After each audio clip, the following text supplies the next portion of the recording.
8:40, welcome back in. This morning, a new report from Axios is detailing an interesting take on dating in D.C. New data from Match Group highlights just how many Washingtonians are turning to artificial intelligence for romance. Axios reporter Mimi Montgomery joining us live this morning to talk about the findings here. Good morning to you. Thanks for being with us. Thanks so much for having me. I'm glad to be here. So much to get to. This is a really interesting story that you all posted. I mean, more people in D.C. getting romantic with an AI bot than in most big cities. That's based on the exclusive data that was shared with you guys. Break down some of those key takeaways here and what surprised you the most.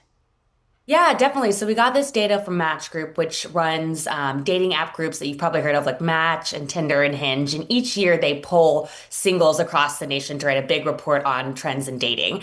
And this year is the first year that they polled singles on their use of dating or AI for companionship.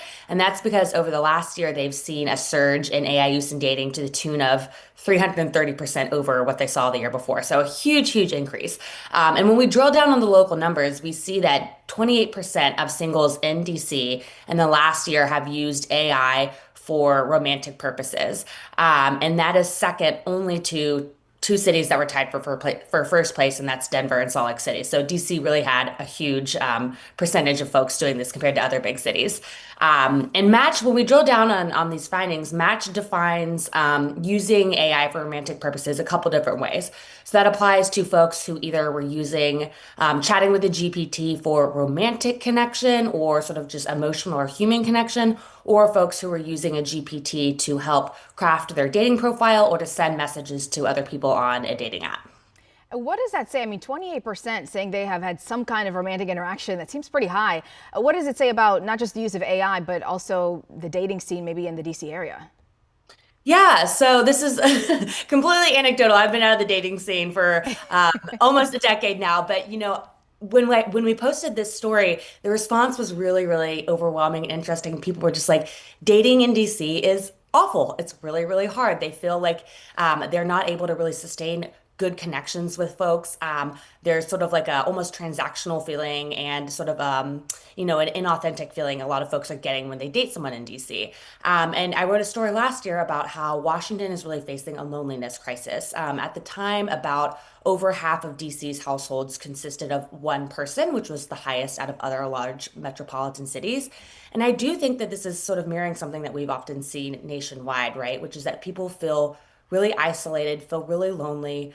And sometimes that affects the way that we can interact with other folks in a negative way. And I think that we're seeing, a lot of times people are relying to these chat GPTs to help them craft messages, to help them find connection, because it might be easier than sort of putting themselves out on a limb, leaving their home. Yeah, so really two different lanes as to how exactly you're using ChatGPT or any kind of AI. I think a lot of people may be sitting at home thinking like, how can this even happen? Can you explain, in some of these cases, these are committed relationships that people say they're in. Like, what does that even look like, that interaction with AI? Yeah, I mean, I think people are really, feeling like they have a genuine connection with these GPTs, and there's a couple different groups that are used for these purposes.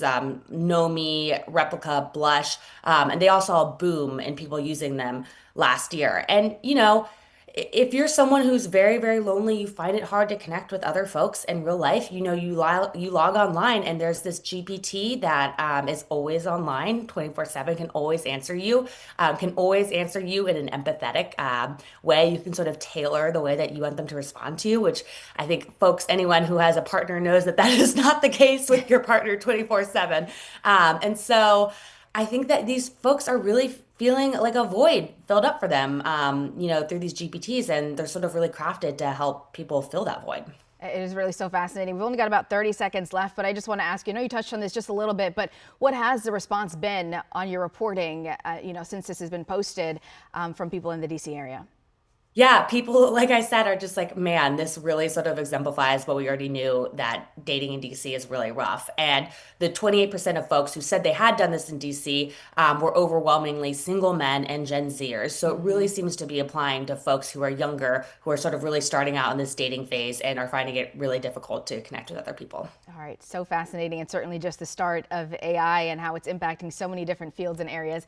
Mimi Montgomery with Axios, thank you so much. We appreciate your time and insight.